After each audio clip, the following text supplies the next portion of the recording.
Thank you so much Rajendra Prasad గారు. లేదు, మీ మాటలు వినాల్సిందే.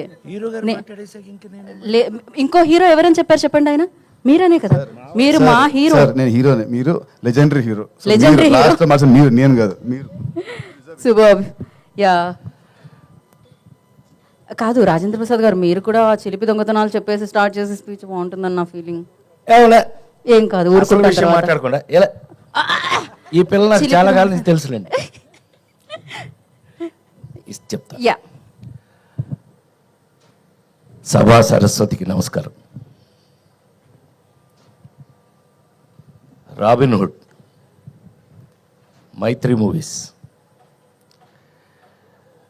మైత్రి మూవీస్లో ఇంతకుముందు నేను అంటే నాకు ఎంత మనసుకు దగ్గరైన కంపెనీ శ్రీమంతుడు, వాల్తేర్ వీరయ్య, రాబిన్ హుడ్.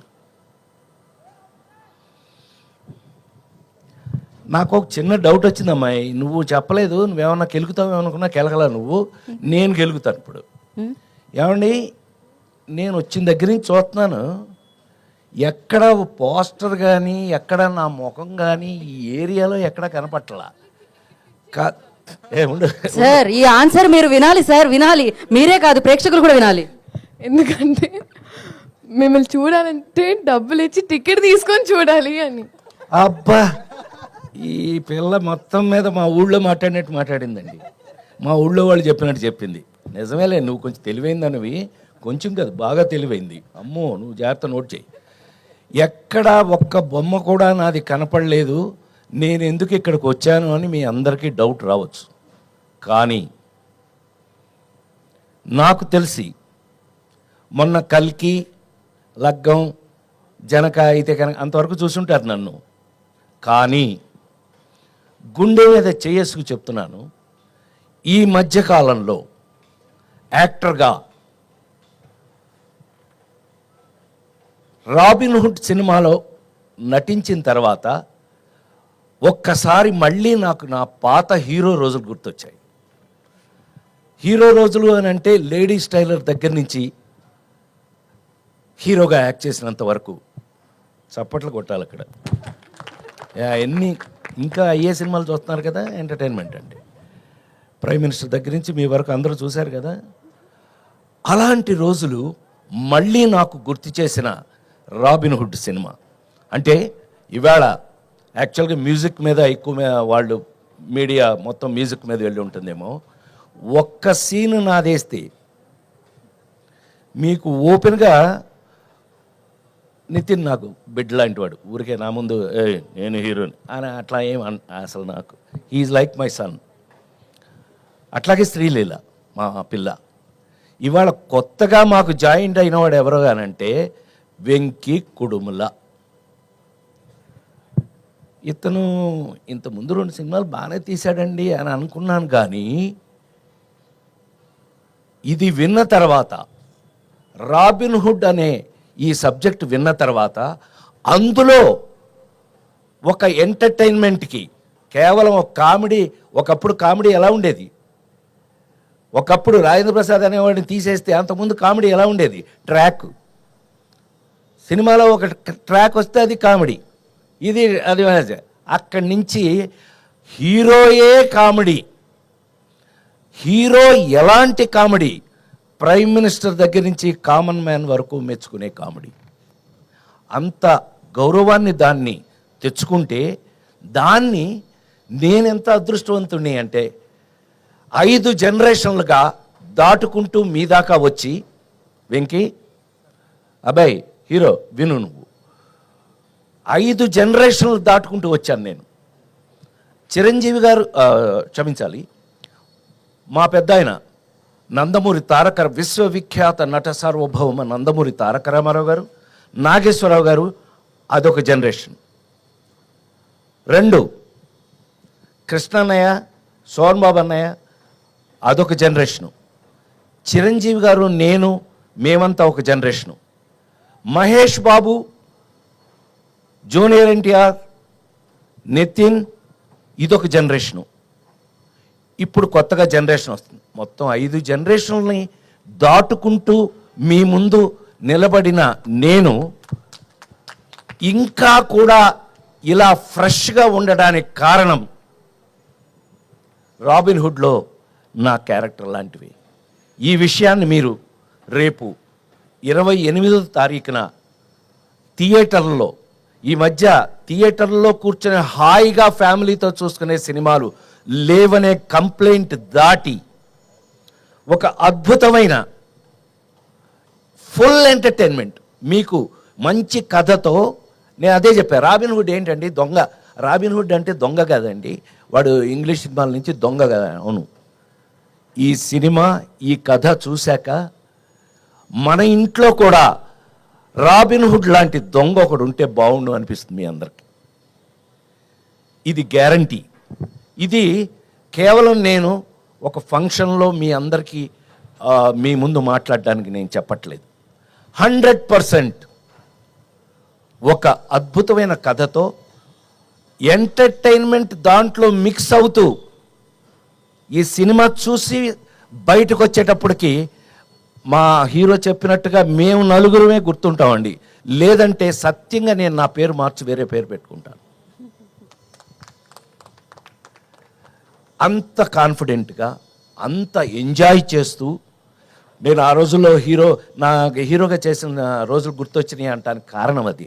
ఆ రోజుల్లో ఇలాగే ప్రతి సీన్ని ఎంజాయ్ చేసి, ప్రాక్టీస్ చేసి, దాన్ని పర్ఫెక్ట్ చేసి యాక్ట్ చేయటం జరిగేది.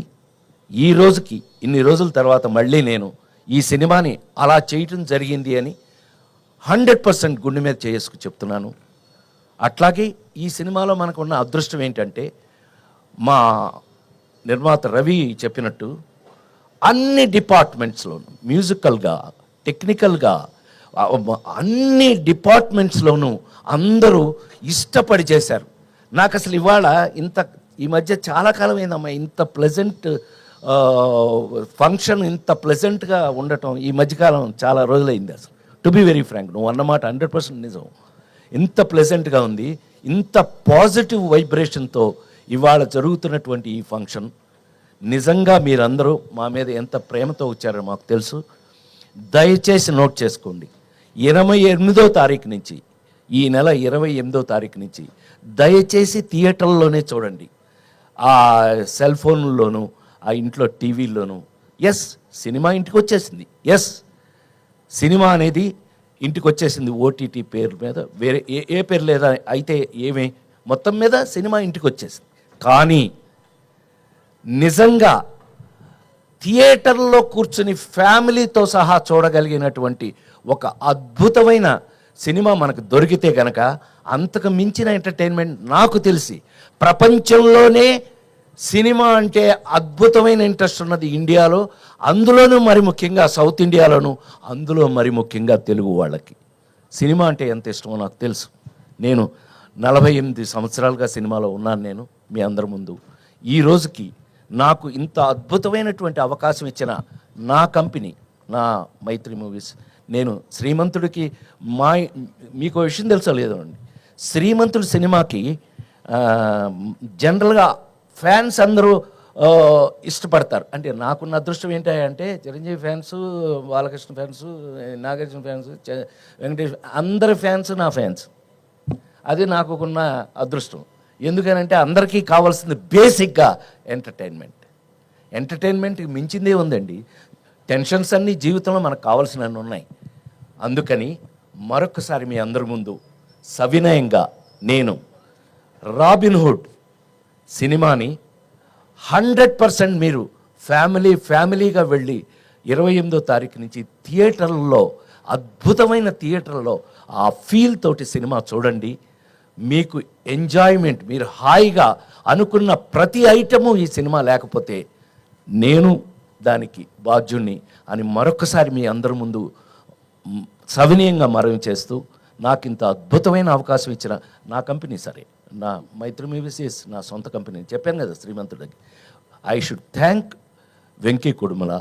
నువ్వు అంత అద్భుతంగా నన్ను, ఇప్పుడు త్రివిక్రమ్ దగ్గర నుంచి, మీ గురువు త్రివిక్రమ్ దగ్గర నుంచి, అనిల్ రావుపూడి దగ్గర నుంచి అందరూ నా మీద ప్రేమతో ఈ జనరేషన్, నేను అన్నానే 5 జనరేషన్లు దాటి వచ్చానని, ఈ జనరేషన్ రచయిత దర్శకులు కూడా నాకు ఇలాంటి పాత్రలు రాయటం నా అదృష్టంగా భావిస్తూ దీనికి అవకాశం ఇచ్చినటువంటి మనం ఎప్పుడు అనుకుంటూ ఉంటాం, మీకు బాగా గుర్తుండి ఉంటుంది, ఆ నలుగురు సినిమా అప్పుడు చెప్పాను నేను, నాకంటే నాకు వచ్చిన అవకాశం గొప్పది అని.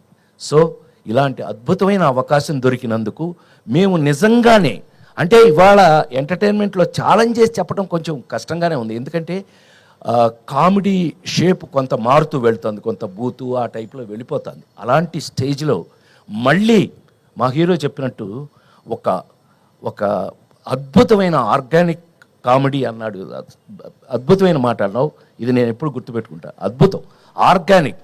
మనకి ఆరోగ్యం కోసమే ఫుడ్డే ఆర్గానిక్ మారిపోయినప్పుడు, ఆ మందులే ఆర్గానిక్ మారిపోయినప్పుడు, మనం సినిమాని కూడా ఆర్గానిక్గా మార్చడానికి ప్రయత్నిస్తున్నందుకు, కనీసం అలాంటి ప్రయత్నం చేసినందుకు వెంకీ కుటుంబలకి నేను ఒక అద్భుతమైనటువంటి అప్రిషియేషన్ ఇస్తూ, నా తరఫున, అంటే కొంచెం సీనియర్ కాబట్టి నేను అప్రిషియేషన్ ఇస్తూ, ఈ సినిమాని దయచేసి థియేటర్లో మీరు చూడండి. మీకు ఏమాత్రం నచ్చినా మీరు మమ్మల్ని గుర్తు చేసుకోండి, అదే ఈ జన్మకి నాకు చాలు అని మరొకసారి మనవి చేస్తూ, ఈ అవకాశానికి మరొకసారి కృతజ్ఞతలు తెలియజేస్తూ, మీడియా వాళ్ళందరికీ నమస్కారం. Thank you. Thank you sir, thank you so much. దొంగతనం అన్నావు కదా, ఆగు, నేను మర్చిపోయాను అనుకున్నావా? నువ్వు ఎప్పటి నుంచి నాతో ఏమండి నిజం చెప్పమంటారా అబద్ధం చెప్పమంటారా మహారాజా? నిజమే చెప్పవాయా అన్నాడండి మహారాజు. నిజమే చెప్పవాయ్ అని. మా నాన్నగారు స్కూల్ టీచర్ అండి, military school teacher. So school teacher అండి. ఎంత స్ట్రిక్ట్ అని అంటే, మీ అందరికీ చిన్న ఐడియా ఉండి ఉంటుందిగా, నేను ఎన్టీ రామారావు ఇంట్లో పుట్టాను. ఆ ఇంట్లో మేము అద్దెకుండేవాళ్ళం 24 సంవత్సరాలు, అక్కడే పుట్టాను నేను. సరే, అది మా నాన్న ఎంత స్ట్రిక్ట్ అని అంటే, హరికృష్ణ అల్లరి చేస్తే హరికృష్ణ కొట్టలేక మమ్మల్ని కొట్టేవాడండి ఆయన. నన్ను కొట్టారంటే నవ్వుతున్నావా నువ్వు, నీ సంగతి చూస్తానే వస్తున్నాలే బయటికి. అలాంటిది ఆయన ఎంత స్ట్రిక్ట్గా ఉంటాడండి. అలాంటిది ఏదన్నా ఎప్పుడన్నా బజార్కి వెళ్ళి ఆ శనగపప్పు ఉండలు అవి ఏమన్నా తిందామంటే డబ్బులు ఏం చేయాలి? మా నాన్నగారి జేబులోంచి 5 పైసలు కొట్టేశానండి.